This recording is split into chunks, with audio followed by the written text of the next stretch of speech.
என்ன செய்வாங்க? வெள்ளை உடுப்பாட்டுவாங்க, மையத்தை வச்சுக்கொண்டு வெள்ளை புடவையால கஃன் செய்வாங்க, கொழுப்பாட்டுவாங்க, ஒழுவெடுத்துடுவாங்க, சுருமா பூசுவாங்க, அத்தர் பூசுவாங்க, தக்பீர் கெட்டி வைப்பாங்க. வாழ்க்கையிலே வெள்ளை உடுத்திருக்க மாட்டார், ஆனால் அன்றைய தினம் அவருக்கு வெள்ளை உடுப்பு உடுப்பாட்டப்படும். வாழ்க்கையில சுருமா போட்டிருக்க மாட்டார், அன்றைய சுருமா போடப்படும். வாழ்க்கையிலே ஒழுவெடுத்திருக்க மாட்டார், ஆனால் ஒழுவெடுத்து விடப்படும். இதெல்லாம் எங்கட மையத்தை வச்சுக்கொண்டு செய்வாங்க. கனிமானவர்களே, வெள்ளை உடுப்பு உடுத்து கொண்டு வந்தார், சுருமா போட்டு கொண்டு வந்தார், சுண்ணத்தை ஹயாத்தாக்கின நிலையில வந்திருக்கிறார். அதனால அவருக்கு சொர்க்கம் என்று எங்கேயுமே சொல்லில. எங்கட ஹயாத்துல நாங்க சுண்ணத்தை ஹயாத்தாக்கணும். எங்கட ஹயாத்துல நாங்க சுண்ணத்தை ஹயாத்தாக்கணும். ஹயாத்தோடு இருக்கும் பொழுது சுண்ணத்தை மௌத்தாக்கிட்டோம். மௌத்தாகினத்துக்கு பின்னால எங்கட ஜனாசாவை வச்சுக்கொண்டு சுண்ணத்தை ஹயாத்தாக்குறாங்க. இதனால எந்த ஃபாய்தாவும் கிடையாது. கனிமான சங்கையான சகோதரர்களே, பெரியார்களே, சுண்ணத்தினுடைய மதிப்பு என்ன, அதனுடைய பொறுமதி என்ன? முபாரக்கான தாவத்துடைய உழைப்பினுடைய அடிப்படை நோக்கமே சுண்ணத்தை உயிர்ப்பிப்பது தான். சுண்ணத்துகள் ஆக சிரேஷ்டமான உயர்ந்த சுண்ணத்துன்னா ஹபீப் ஸல்லல்லாஹு அலைஹி வஸல்லம் அவர்களுடைய கல்புக்குள்ள என்ன சுமை இருந்துச்சோ அந்த சுமையை உம்மத்தினர் யாரெல்லாம் சுமப்பார்களோ அவர்களின் மூலமாக சுண்ணத்துகள் ஹயாத்தாக்கப்படும். நான் சுண்ணத்தை ஹயாத்தாக்குறதல்ல, என்னின் மூலமாக சுண்ணத்துகள் உயிர்ப்பிக்கப்பட்டது. அப்படின்ற நான் ஹயாத்தாக்குற சுண்ணத்துக்கு என்ன பேர் சொல்றது? சங்கையான சகோதரர்களே, பெரியார்களே, எவ்வளவு பெரிய பொறுமதியான நபி, எவ்வளவு கண்ணியமான நபி, எவ்வளவு சிரேஷ்டமான நபி, எவ்வளவு வெளிச்சமான நபி. கண்ணியமானவர்களே, அந்த நபியுடைய வெளிச்சத்தை பத்தி அவர்களுடைய மனைவியர்கள் ஒரு மனைவி சொல்றாங்க, இருள் சூழ்ந்த நேரத்தில் கந்தலான ஒரு ஆடையை தைத்து கொண்டிருந்தேன். அந்த நேரத்தில் என்னுடைய கை தவறி ஊசி கீழே விழுந்தது. நபி அவர்களுடைய வருகை அந்த இடத்துல அவர்களுடைய மேலாடையை அகற்றினேன், அதனால் வந்த வெளிச்சத்தால் விழுந்த ஊசியை கண்டெடுத்தேன் என்றாங்க. அவ்வளவு வெளிச்சமான நபி, அவ்வளவு பிரகாசமான நபி. சங்கையான சகோதரர்களே, பெரியார்களே, ஹதரத் ஆயிஷா ரலியல்லாஹு தஆலா அன்ஹா ரிவாயத் செய்றாங்க, நபி அவர்கள் 14ஆம் நாள் பூரண சந்திரன் அன்றைய தினம் இரவு எனது மடியில் தூங்கினார்கள். அவர்களுடைய முகத்தை பார்த்தேன், அந்த சந்திரனை பார்த்தேன், திரும்பவும் முகத்தை பார்த்தேன், அந்த சந்திரனை பார்த்தேன், திரும்பவும் முகத்தை பார்த்தேன், சந்திரனை பார்த்தேன். அல்லாஹ்வின் மீது சத்தியமாக அந்த சந்திரனை விட நபி அவர்களுடைய முகம் வெளிச்சமாக இருந்துச்சுட்டாங்க. கண்ணியமானவர்களே, நபி அவர்களுடைய முகத்துடைய வெளிச்சம் என்ன? நபி அவர்களுடைய விரலில் இருந்து வெளியாக அந்த வெளிச்சத்தை சந்திரன் தாங்கல்ல ரெண்டா பொளந்துட்டு நபி அவர்கள் தன்னுடைய விரலினால சந்திரனை சைக்கிள செஞ்சாங்க. அந்த வெளிச்சம் இந்த வெளிச்சத்தை தாங்கல்ல. கண்ணியமானவர்களே, சந்திரன் ரெண்டா பொளந்துச்சு. அவ்வளவு வெளிச்சமான நபி, அவ்வளவு உன்னதமான நபி. பிறக்கும் பொழுதே கத்னா செய்யப்பட்டவர்களாக, சுர்மா இடப்பட்டவர்களாக, இடது கையால் தன்னுடைய மர்மஸ்தானத்தை மறைத்தவர்களாக, வலது கையை அல்லாஹ்வுடைய வஹதானியத்தை உணர்த்தும் முகமாக ஆள்காட்டி விரலை ஏகத்துவத்தை உணர்த்தியவர்களாக உலகத்துக்கு பிறந்தாங்க. கண்ணியமானவர்களே, யாரும் கத்னா செஞ்சு விடல, யாரும் சுர்மா போட்டு விடல. புள்ள பிறக்கும் பொழுதே சுர்மா போட்டு, புள்ள பிறக்கும் பொழுதே கத்னா செஞ்சவர்களாகத்தான் உலகத்துக்கு வந்தாங்க. கண்ணியமானவர்களே, அந்த சிரேஷ்டமான அந்த உன்னதமான நபியினுடைய சிறப்பை கண்ணியத்தை உம்மத்தினருக்கு அல்லாஹ் உணர்த்துவதற்காக ஒரு சம்பவம் நிகழ்ந்தது. ஹதரத் மூசா அலைஹிஸ்ஸலாம், ஹதரத் மூசா அலைஹிஸ்ஸலாத்து வஸ்ஸலாம் அவங்க துர்சினா மலைக்கு ஏறுறாங்க. அல்லாஹ் சொல்றான், நபியே, நீங்க என்னோட பேச ஏறுறீங்க, நீங்க என்னோட பேச ஏறுறீங்க, அந்த சராசுரத்துடைய அதிபதியோட பேசுறதுக்கு வரார். அதனால நீங்க ஸ்லீப்பரை கழட்டிட்டே இருங்க, உங்களோட பாதநச்சியை நீங்க கழட்டிட்டே இருங்க, நீங்க வாரது எங்களோட பேசுறதுக்கு. கண்ணியமான மூசா அலைஹிஸ்ஸலாம் அந்த இடத்துல தன்னுடைய ஸ்லீப்பரை கழட்டிட்டே ஏறுறாங்க. சங்கையான சகோதரர்களே, ஹபீப் ஸல்லல்லாஹு அலைஹி வஸல்லம் அவர்கள் 7 வானத்தை தாண்டி, சிஜரத்துல் முன்தஹாவை தாண்டி, ஜிப்ரீல் அலைஹிஸ்ஸலாம் அவர்களுக்கும் செல்ல இயலாத இடத்தையும் தாண்டி சென்ற அன்பு நபி ஸல்லல்லாஹு அலைஹி வஸல்லம் அல்லாஹ்வுடைய அரிஷுக்கு முன்னால போய் நின்று சலாம் சொல்லிட்டு தன்னுடைய ஸ்லீப்பரை கலட்டி பாதத்தை உள்ள வைக்க போறாங்க. எங்க வைக்கிறாங்க? அல்லாஹு அக்பர். கண்ணியமானவர்களே, ஆட்சி அதிகாரம் முழு அண்ட சராசரமும் யாருடைய கைவசம் இருக்குதோ அந்த அதிபதியுடைய அரிசிக்குள்ள கால வைக்கிறாங்க. அல்லாஹ் சொல்றான், ஏ ஹபீப், நீங்க உங்களோட ஸ்லீப்பரோட உள்ள வாங்க, அதுல இருக்கிற தூசியும் என்னுடைய பார்வையில பொறுமதி என்றதை விளங்கப்படுத்துறான். கண்ணியமான சங்கையான சகோதரர்களே, பெரியார்களே, இந்த நபி ஸல்லல்லாஹு அலைஹி வஸல்லம் கவலை தோய்ந்த அந்த முகத்தோட குகைக்குள்ள இருக்கிற அந்த காலம், நுபுவத்து சுமந்த அந்த நாள், கண்ணியமான சகோதரர்களே, பெரியார்களே, சிறப்பான ஒரு நாள். அன்றைய தினம் நபி அவர்கள் ரொம்ப குளிர்ந்தவர்களாக, பயந்தவர்களாக, காய்ச்சல் போன்ற ஒரு நிலை அடைஞ்சி நடுநடுங்கியவர்களாக ஜம்மிலூனி ஜம்மிலூனி என்ன போத்துங்க என்ன போத்துங்க கதறிக்கொண்டு வந்த நாள், கத்திக்கொண்டு வந்த நாள். கண்ணியமானவர்களே, அவர்களுடைய மனைவியார் ஹதரத் ஹதீஜா ரலியல்லாஹு தஆலா அன்ஹா, அல்லாஹ் அவர்களுடைய கபரை பிரகாசமாக்கி வைக்கணும். செல்வ சீமாட்டி கோடீஸ்வர பொம்பளை. கண்ணியமானவர்களே, எப்பேற்பட்ட கோடீஸ்வர பொம்பளை! முழு ஹிஜாஸுக்கும் முதலாவதாக 2 மாடி வீடு கட்டின ஒரே பெண் அந்த பெண் தான். கண்ணியமானவர்களே, அவ்வளவு செல்வாக்கு. 1400 வருஷத்துக்கு முன்னால 2 தட்டு வீடுன்னு சொன்னா கொஞ்சம் யோசிச்சு பாருங்களே. அவங்களோட வீட்டுக்கு கதவு போடுறதுக்கு ரோம்ல இருந்து இட்டாலியில இருந்து கண்ணாடி அலம்பிச்சாங்க, பளிங்க அலப்பிச்சு கண்ணாடி போட்டாங்க, கண்ணாடி கதவு போட்டாங்க 1400 வருஷத்துக்கு முன்னால. அவ்வளவு பெரிய செல்வ சீமாட்டி உலகத்துடைய வாழ்க்கையினுடைய சுருக்கத்தை விளங்கி கொண்டாங்க. ஆகப்பெரிய விளக்கம் உலகத்துடைய வாழ்க்கையை விளங்குறது. கண்ணியமானவர்களே, எனவே வாழ்க்கை அர்ப்பணிப்புக்காக தரப்பட்டது. அனுபவிக்கிற இடம் சொர்க்கத்துடைய வாழ்க்கை. அதனால உலகத்துடைய அனைத்தையும் அர்ப்பணிச்சாங்க. நபி அவர்கள் வந்திருக்கிறாங்க, கூதல்ல நடுங்கி கொண்டு வந்திருக்கிறாங்க. ஒரு போர்வையால போத்துறாங்க. நபி சொல்றாங்க போர்த்துங்க. 2வது போர்வையால போத்துறாங்க. நபி அப்பவும் தாங்கல்ல, போர்த்துங்கன்றாங்க. 3வது போர்வையால போத்தினாங்க. இவ்வாறாக 7 போர்வைகளால 7 பெட்ஷீட்டுகளால போத்தப்படுவது. நபி அவர்களை இப்ப ஆறுதல் படுத்துறாங்க, அமைதிப்படுத்துறாங்க. சங்கையான சகோதரர்களே, பெரியார்களே, தன்னுடைய முழு செல்வத்தையும் அல்லாஹ்வுடைய தீனுக்காக ஹதரத் ஹதீஜா ரலியல்லாஹு தஆலா அன்ஹா செலவழிச்சாங்க. கண்ணியமான சங்கையான சகோதரர்களே, பெரியார்களே, அனைத்தையும் செலவழிச்சிட்டு இப்ப ஒரு நாள் ஹதரத் ஹதீஜா ரலியல்லாஹு தஆலா அன்ஹா நோய்வாய்ப்பட்டு இருக்கிறாங்க. சக்கராத் போன்ற ஒரு நிலை அடைஞ்சிருக்கிறாங்க. தன்னுடைய மகள் ஹதரத் ஃபாத்திமா ரலியல்லாஹு தஆலா அன்ஹா அவர்களிடத்துல சொன்னாங்க, மகள், உங்களோட வாப்பா கிட்ட போய் சொல்லுங்க, உம்மக்கு சரியான கூதலா இருக்குது, ரொம்ப வருத்தமா இருக்குது, ஒரு போர்வை இருந்தா எடுத்துக்கொண்டு வருவாங்க. பாப்பா கிட்ட சொல்லி ஒரு போர்வை எடுத்துட்டு வாங்க. கண்ணியமானவர்களே, நபி அவர்களுடைய அந்த வருத்த நிலையில நபி அவர்கள் கஷ்டப்படும் பொழுது 7 போர்வைகளால போத்தின அந்த செல்வ சீமாட்டி அவர்களுடைய குளிருக்காக போத்துவதற்கு ஒரு போர்வை கிடையாது.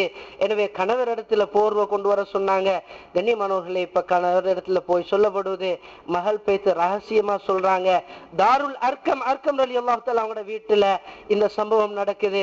அர்க்கம் ரலியல்லாஹு தஆலா அவங்களோட வீட்டுல சஹாபாக்களுக்கு முன்னால நபி அவர்கள் முஸாக்கரா செஞ்சு கொண்டிருக்கும் பொழுது ஹஜ்ரத் ஃபாத்திமா சிறுமி சின்ன புள்ள வந்து காதுல சொல்லிட்டு போனாங்க. நபி அவர்கள் இந்த ஜஹன்ல ஈடுபட்டதனால அது சிந்தனை கெட்டல்ல, கொஞ்ச நேரத்துக்கு பின்னால ஞாபகத்துக்கு வருது. அவசரமாக வீட்டை நோக்கி போறாங்க. கண்ணியமானவர்களே, ஹஜ்ரத் ஹதீஜா ரலியல்லாஹு தஆலா அன்ஹா சக்கராத்ல இருக்கிறாங்க, படுத்து கொண்டிருக்கிறாங்க. கொஞ்ச நேரம் தட்டி தடுமாறி எழும்பி நிக்க ஆரம்பிக்காங்க. மகள் கேட்கிறோம்மா, சிரமப்பட்டு கொண்டே ஏன் எழும்புறீங்க, நீங்க அப்படி சாஞ்சுக்கோங்களே. சொன்னாங்க, இல்ல, உங்களோட வாப்பா வார வாசம் விளங்குது. உங்களோட வாப்பா எப்ப என் வீட்டுக்குள்ள வந்தாலும் அவரை நான் உட்கார்ந்து கொண்டு வரவேற்றதே கிடையாது, அவரை நான் நின்று கொண்டு தான் வரவேற்பேன். கண்ணியமானவர்களே, கணவனோட எப்படி நடக்கணும், குழந்தைக்கு சிறு பிராயத்திலே அந்த தர்பியத். சங்கையான சகோதரர்களே, பெரியார்களே, நபி அவர்கள் வந்த உடனே ஹஜ்ரத் ஹதீஜாவை பிடிச்சி உட்கார வச்சாங்க, சாய வச்சாங்க. தலைமாட்டில் உட்கார்ந்து கொண்டு ஹஜ்ரத் ஹதீஜாவை பார்த்து கொண்டிருக்கிறாங்க. ஹஜ்ரத் ஹதீஜா ரலியல்லாஹு தஆலா அன்ஹா சக்கராத்ல இருந்து கொண்டு நபி அவர்களுடைய முபாரக்கான முகத்தை பார்த்து அழுகுறாங்க. கேட்டாங்க, எதுக்காக அழுகுறீங்க? சொன்னாங்க, யா ரசூலுல்லாஹ், என்னுடைய ஹயாத்துல உங்களோட தீனுக்காக அனைத்தையும் அர்ப்பணிச்சேன், உங்களுக்கு உதவி ஒத்தாசையா இருந்தேன். இன்றைய தினம் நான் உங்களை விட்டு பிரியக்கூடிய நாள் போல தெரியுது. இதுக்கு பின்னால உங்களை இந்த மக்கள் எனக்கு பின்னால விரட்டிடுவாங்களோ, உங்களுக்கு நிறைய துன்பங்கள் தந்துடுவாங்களோன்ற பயத்தினால் அழுகுறேன் என்றாங்க. சங்கையானவர்களே, இதை கேட்ட ஹஜ்ரத் அருமை நபி ஸல்லல்லாஹு அலைஹி வஸல்லம் அழ ஆரம்பிச்சாங்க. கேட்டாங்க, யா ரசூலுல்லாஹ், நீங்க ஏன் அழுகுறீங்க? சொன்னாங்க, என்னுடைய நுபுவத்துடைய அன்றைய தினம் நீங்க என்ன 7 போர்வைகளால போத்தினீங்க, அவ்வளவு பெரிய செல்வங்கள் அல்லாஹ் உங்களுக்கு தந்திருந்தான். என்னுடைய தீனுக்காக அனைத்து செல்வத்தையும் செலவழிச்சுட்டு சக்கராத்துல உங்களை போத்திக்கொள்ள உங்கள்கிட்ட போர்வை இல்லாத நிலையை அடைஞ்சிங்களே, இதை நினைச்சுதான் அழுதேன் என்று சொன்னாங்க. சங்கையானவர்களே, இதை கேட்டு கொஞ்ச நேரத்துல ஹதீஜா ரலியல்லாஹு தஆலா அன்ஹா சிரிக்க ஆரம்பிக்கிறாங்க. கேட்டாங்க, என்ன சிரிக்கிறீங்க?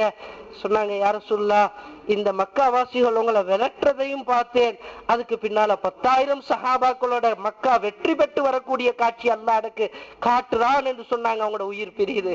சங்கையானவர்களே, ஒரு மூமின், ஒரு முஸ்லிம் உலகத்தொட்டு பிரியும் பொழுது சக்கராத்தை சந்திச்சுட்டா அவருடைய உள்ளத்தினுடைய அமைதிக்காக, ஆத்மாவினுடைய சாந்திக்காக அவர் செல்லும் அந்த சுவனத்தை காட்டுவது அல்லாஹ்வுடைய சுன்னத்தான வழிமுறை.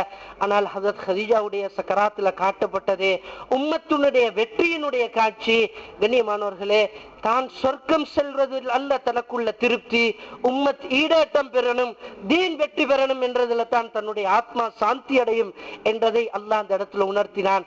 சங்கையான சகோதரர்களே, பெரியார்களே, இப்ப ஹஜரத் ஹதீஜா ரலியல்லாஹு தஆலா அவர்களுடைய ஜனாசா நல்லடக்கம் செய்யப்படுவது கபருக்குள்ள வைக்கப்பட்டிருக்குது. ஹதீஜாவுடைய சொக்கையில நபி அவர்களுடைய முபாரக்கான கையால மண் வைக்கப்பட்டுச்சு. தலை கண்ணியமானவர்களே, கிபிலாவின் பக்கம் தலையை சரிச்சு வைப்பாங்க. ஆனால் தலை நேர திரும்புது. திரும்ப கிபிலாவின் பக்கம் சரிச்சு மண்ணோட சொக்கைய மண்ணோட ஒட்டி வைக்கிறாங்க. திரும்ப நேர திரும்புது. மூணாவது முறையும் செய்ய முற்பட்ட போது வானலோகத்திலிருந்து ஜிப்ரீல் அலைஹிஸ்ஸலாம் இறங்கிட்டாங்க. சொன்னாங்க, யா ரசூலுல்லாஹ், ஹதீஜாவுடைய முகத்துல மண் படுகிறது அல்லாஹ் விரும்பல. அதனால கியாமத் வரைக்கும் அல்லாஹ்வுடைய விருப்பம் ஹதீஜாவுடைய முகத்தை பார்த்து கொண்டே இருக்கணும். அவட அரிசி நோக்கித்தான் அவட முகம் இருக்கும். நீங்க திருப்ப முயற்சி செய்யாங்க என்று சொல்லப்பட்டுச்சு. சங்கியான சகோதரர்களே, பெரியார்களே, உலகத்துடைய வாழ்க்கை அர்ப்பணிப்பு, ஆகிரத்துடைய வாழ்க்கை அது அனுபவிக்கிறதுக்குள்ள வாழ்க்கை. கண்ணியமானவர்களே, ஸ்விமிங் பண்றது இருக்குதே, நீச்சல் செய்யறது, அதுக்கு நீச்சல் தடாகம் தேவை. நீச்சல் தடாகத்துல தான் நீச்சல் அடிக்கணும்.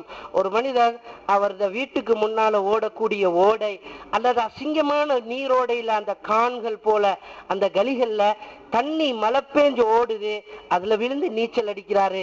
இது அசிங்கம், இது கேவலம், இது அருவருப்பு. கண்ணியமானவர்களே, உலகம் அது அனுபவிக்கிறதுக்குள்ள இடம் அல்ல.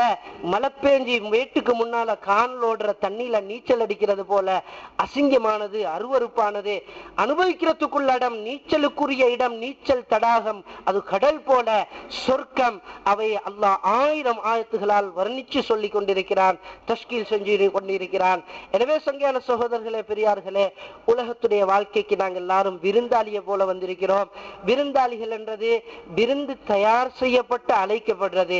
விருந்து தயார் செய்யப்பட்டு அழைக்கப்படுறது. ஏற்கனவே தயாராகிட்டு பின்னால் அழைப்பு கொடுக்கிறோம் இல்ல. கண்ணியமானவர்களே, தயாராக கொண்டிருக்கும் பொழுது அழைப்பு கொடுத்தா நாங்க யாரும் போறது கிடையாது. என்ன, எங்களை அவ்வளவு கேவலமா மறிச்சிட்டாங்க, இன்றைக்கு கல்யாணம், இன்றைக்கு தான் வந்து எங்களுக்கு காட்டு தந்திருக்கிறாங்க, அதனால நாங்க போறது இல்ல.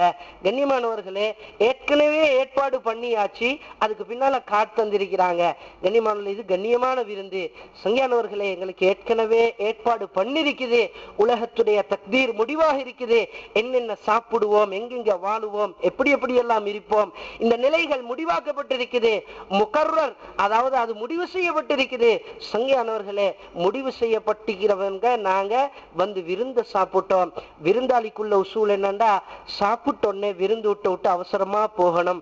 சங்கியானவர்களே, உலகத்தொட்டு அவசரமா போக வேண்டியவங்க, எங்கட விருந்து முடிஞ்சிட்டா, எங்கட சாப்பாடு முடிச்சிட்டா நாங்க அவசரமா போகணும். சரி, சாப்பாடு வீட்டுக்கு வந்திருக்கிறோம், சுப்பரா விரிக்கப்பட்டிருக்கிறது, விருந்து வைக்க பார்த்து கொண்டிருக்கிறாங்க, நாங்களும் விருந்துக்காக காத்து கொண்டிருக்கிறோம். வீட்டுக்கு வெளியில ஒரு மனிதர் வந்து ஒரு லாரியில அல்லது ஒரு வாகனத்துல வந்து அங்க சாப்பாடு பார்சல் பங்கு வச்சு கொண்டிருக்கிறாங்க, அங்க சாப்பாடு பார்சல் பங்குட்டு கொண்டிருக்கிறாங்க. விருந்து வீட்டுக்கு வந்து இருக்கிறவரு அந்த சாப்பாட்டுக்கு அடிச்சு கொண்டா அது வெக்கம், அது கேவலம், அது அசிங்கம். இவருக்கு இங்க சங்கையா சுப்பரா விரிக்கப்பட்டு இருக்குது.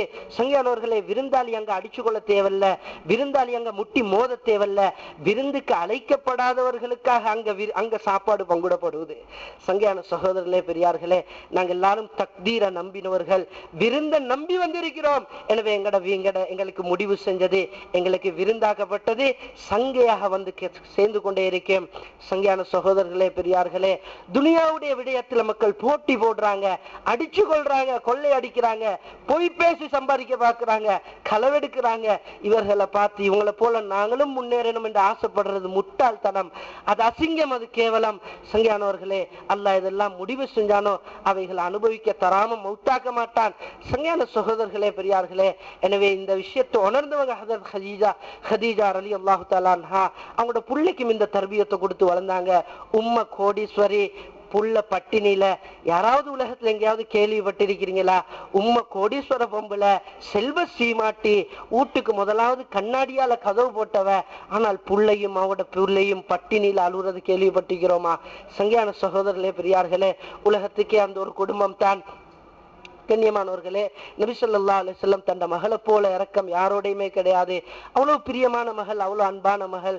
கண்ணியமானவர்களே, எல்லா மனைவிமாரிடத்திலையும் நபி அவர்கள் எங்கேயாவது மதீனா விட்டு பயணம் செய்ய ஆரம்பிச்சா எல்லா மனைவிமாரிடத்திலையும் பயணம் சொல்லுவாங்க. சொல்லிட்டு கடைசியா மகள் வீட்டுக்கு வந்து மகளிடத்துல பயணம் சொல்லி மகளுக்கு முசாஃபா செஞ்சு உம்மா சின்னத்திலே மௌத்தாகிட்டா மகளும் வாப்பாவும் ரொம்ப பிரியம். மகளை முத்தமிட்டுட்டு மகளோட வீட்டில இருந்து தான் அந்த பயணத்தை ஆரம்பிப்பாங்க. மதீனாவுக்குள்ள பயணம் முடிஞ்சு நுழைஞ்சிட்டால் முதலாவது தண்ட மகளை பார்க்காம வேற எந்த மனைவி வீட்டுக்கும் போக மாட்டாங்க. அவ்வளவு இரக்கம். சங்கையானவர்களே, நீண்ட நாட்களுக்கு பின்னால மகளுடைய வீட்டுல சாப்பாடு சமையல் ஆரம்பமாகும். சமையலுக்குரிய ஏற்பாடு நடக்கும். மகளும் கணவரும் அலி ரலியல்லாஹு தஆலா அவங்களும் ஃபாத்திமா ரலியல்லாஹு தஆலா அன்ஹா அவர்களும் சாப்பிட ஆரம்பிப்பாங்க. மகளுக்கு வாப்பாவுடைய ஞாபகம் வரும். உடனே சாப்பாட்டை வச்சுட்டு ரொட்டியில கொஞ்சம் கறியை வச்சு போட்டு கணவரிடத்துல சொல்லுவாங்க, இந்த வாப்பா சாப்பிட்டு பல நாட்கள், அவருக்கு இந்த ரொட்டியை கொடுத்துட்டு வாரனே. கணவன் அனுமதிப்பாரு, ஓடி போய்த்து வாப்பாவை கொடுப்பாங்க. கண்ணியமானவர்களே, அருமை நபி அவர்கள் தன்னுடைய மகளுடைய முபாரக்கான முகத்தை பார்த்து சந்தோஷத்தால ரொட்டியை பிச்சு அந்த கறியோட தொட்டு வாய்க்கிட்ட கொண்டாந்ததுக்கு பின்னால சொல்லுவாங்க, மகள் உங்களோட வாப்பட வயிற்றுக்கு பிள்ள 3 நாளைக்கு பின்னால போற முதலாவது சாப்பாடு இது தாண்டுவாங்க. சங்கையான சகோதரர்களே, வாப்பாவுக்கும் மகளுடைய ஞாபகம். அபு அய்யூப் அன்சாரியுடைய வீட்டுல சாப்பாடு, அங்க சாப்பிட ஆரம்பிக்கும் பொழுது மகளுடைய ஞாபகம்.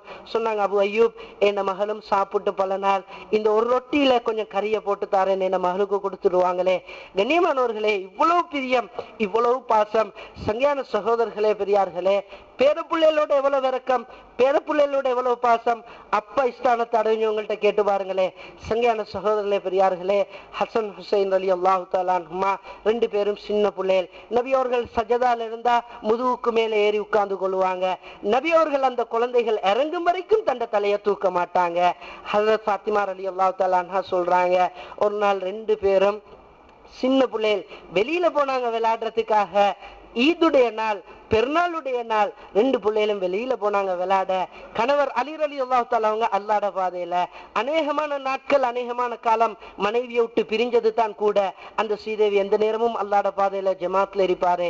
சங்கையானவர்களே, வெளியில விளையாட போன 2 குழந்தைகளும் கொஞ்ச நேரத்துல அழுது கொண்டு வீட்டுக்குள்ள ஓடி வராங்க. தாய் பதறி போய்த்தாங்க.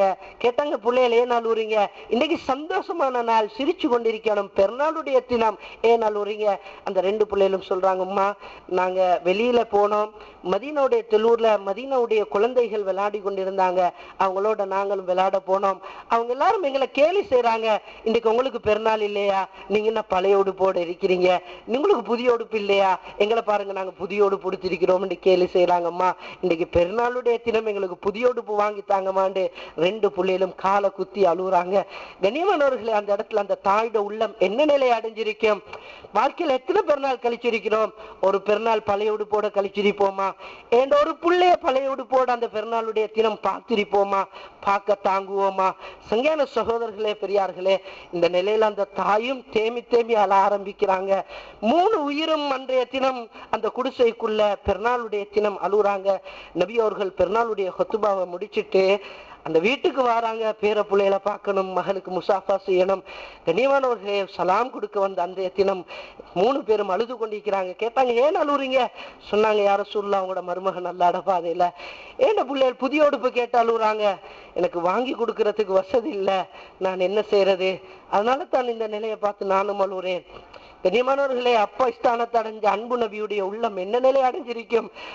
நபி அவர்கள் தன்னுடைய ஆத்திரத்தை அடக்கி கொண்ட மகளுக்கு ஆறுதல் சொல்றாங்க, மகள் கவலைப்படாங்க, என்னுடைய உம்மத்தில் உள்ள அனைவரும் சொர்க்கம் அலங்கரிக்கப்பட்டதுக்கு பின்னால்தான் சொர்க்கத்துக்குள்ள நுழைவாங்க. ஆனால் என்ன பேர குழந்தைகள் சொர்க்கத்துக்குள்ள நுழைந்தால் தான் சொர்க்கமே அழகாகும் என்றாங்க. இந்த வார்த்தையை கேட்டு மகள் 2 பிள்ளையும் பக்கத்துல கூப்பிட்டு கண்ணீரை தொடச்சிட்டு சொல்றாங்க, உங்களோட அப்பா சொல்றாரு உங்களுக்கு சொர்க்கம் கிடைக்குமா? இதை விட என்ன இருக்குது? அதனால கொஞ்ச நாள் பழைய உடுப்போட வாழுவோம், கொஞ்ச நாளைக்கு பட்டினியோட இருப்போம், கபூர்ல எங்களுக்கு ஒவ்வொரு நாளும் புதிய உடுப்பு கிடைக்கும், சொர்க்கத்துல ஒவ்வொரு நாளும் சாப்பாடு கிடைக்கும், பெருநாள் போல இருக்கும் என்று சொல்லி பிள்ளைகளுக்கு ஆறுதல் சொல்லி தன்னையும் அமைதிப்படுத்தி கொண்டாங்க.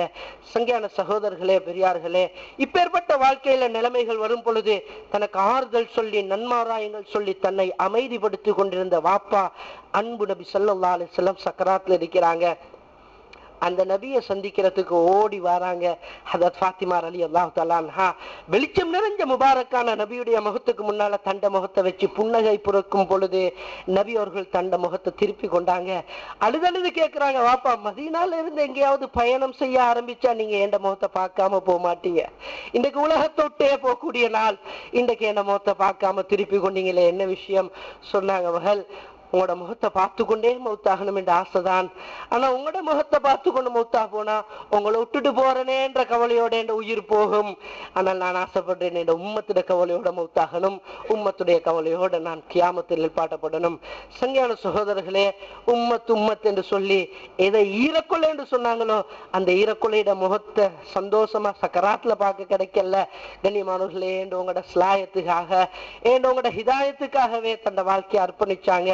கண்ணியமானவர்களே, நபி அவர்களுடைய உயிர் பிரிஞ்சிட்டு இப்ப மனைவிமார்கள் எல்லாம் ஜனாசாவை சுத்தி அழுகுறாங்க.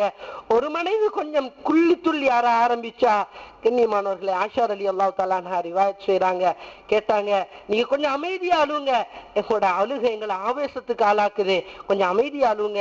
சொன்னாங்க, நான் எப்படி அமைதியாக அழுகுறது? சக்கராத்துல என்னிடத்துல ரகசியமா நபி அவர்கள் சொன்னாங்க, எனக்கு ரொம்ப பசியா இருக்குது, ஏதாவது சாப்பிடறதுக்கு இதா கொண்டாங்க. என் வீடு முழுக்க தேடினேன், நபி அவர்களுடைய பசியை போக்க ஒரு ஈச்சப்பழம் கிடைக்கல. நெய் டப்பாவை திறந்து பார்த்தேன், அதுல அடியில நெய் ஒட்டி இருந்தா அதையும் என்னுடைய விரலால வலிச்சு முபாரக்கான நபியுடைய வாயில போட்டிருப்பேன், அங்கேயும் ஒன்றும் கிடைக்கல.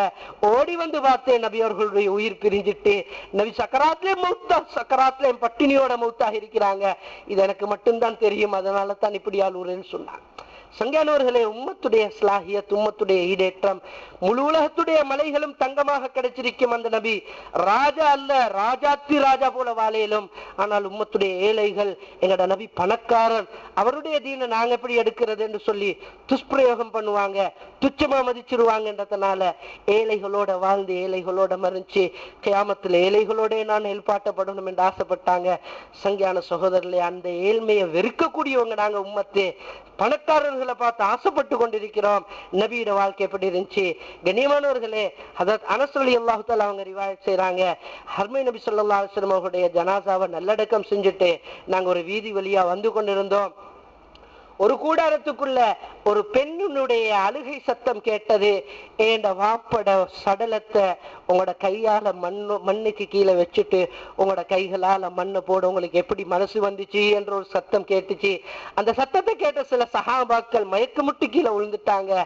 பின்னால் அந்த அறையினுடைய திரையை அகற்றியவளாக முழுமையான பர்தா இட்ட ஒரு பெண், கண் விலங்க கை விலங்க அல்ல, முழுமையாக மறைத்த ஒரு பெண் அந்த கபரின் பக்கம் ஓடோடி செல்வதை பார்த்தேன். அதற்கு பிறகுதான் நாம் அறிந்து கொண்டோம் அவள் ஹதரத் ஃபாத்திமா ரலியல்லாஹு தஆலா அன்ஹா என்பதாக. கண்ணியமானவர்களே, நபியோடைய மக்பராவுக்கு முன்னால முழம் காலிட்டு மண்டியிட்டு அமர்ந்து கொண்டு ஹதரத் ஃபாத்திமா ரலியல்லாஹு தஆலா அன்ஹா அந்த மண்ணை அப்பதான் அடக்கம் செஞ்சிருக்கிறாங்க. அந்த மண் எடுத்து தன்னுடைய சொக்கையில அணைச்சு கொண்டு சொக்கையில வச்சு தேய்ச்சு கொண்டு வானத்தை பார்த்து அழுதழுது சில கவிதைகள் படிச்சாங்க. சொன்னாங்க, அல்லாஹ், உலகத்தில் என்னுடைய வாழ்க்கையில கஷ்டங்களை தவிர நான் எதையுமே அனுபவிச்சது கிடையாது. என்னுடைய வாழ்க்கையில சோதனைகள் கொட்டப்பட்டன. என் வாழ்க்கையில நீ கொட்டின சோதனையை சூரியன்ல கொட்டி இருந்தா அந்த சூரியனும் வெளிச்சம் தந்திருக்காது, கருத்து வைத்திருக்கும். அவ்வளவு சோதனைகள் என் வாழ்க்கையில கொட்டிச்சு. அந்த எல்லா சோதனைக்கு முன்னால என் வாப்பாவுடைய ஆறுதல் இருக்கே, அது என்ன அமைதிப்படுத்துச்சு. அந்த வாப்பாவை இன்றைக்கு நீ மௌத்தாக்கிட்டியே, இதை போல என் வாழ்க்கையில சோதனை கிடையாது. இதுக்கு பின்னால நீ எவ்வளவு பெரிய சோதனை தந்தாலும் நான் தாங்கிக் கொள்வேன் என்று சொன்னாங்க. சங்கியானவர்களே, இந்த சம்பவம் நடந்து 4 மாதம் அல்லது ஒரு சில ரிவாயத்தில் 6 மாதம் என்று சொல்லப்பட்டிருக்கிறது. கண்ணியமானவர்களே, 6 மாதத்துக்கு பின்னால ஹதரத் ஃபாத்திமா ரலியல்லாஹு தஆலா அன்ஹா அவர்கள் ஒரு நாள் நோன்பு பிடிச்சிருந்தாங்க, சுன்னத்தான ஒரு நோன்பு. அன்றைய தினம் நோன்பு பிடிச்சிட்டு லொஹருக்கு முன்னால ஹைலுல்லா தூக்கம், சுன்னத்தாக்கப்பட்ட அந்த தூக்கம் தூங்கி இருந்தாங்க. தூக்கத்திலிருந்து விழித்தெழுந்த ஹதரத் ஃபாத்திமா ரலியல்லாஹு தஆலா அன்ஹா சிரிச்சவர்களாக எழும்பி உட்கார்ந்தாங்க. தன்னுடைய 2 குழந்தைகளையும் பக்கத்துல கூப்பிட்டு சொன்னாங்க, மகன், இதுக்கு பின்னால என்னுடைய ஞாபகம் உங்களுக்கு வந்தா நீங்க 2 பேரும் அப்பட கபரடியில பேத்து கொஞ்ச நேரம் உட்கார்ந்துட்டு வரணும் என்று சொன்னாங்க.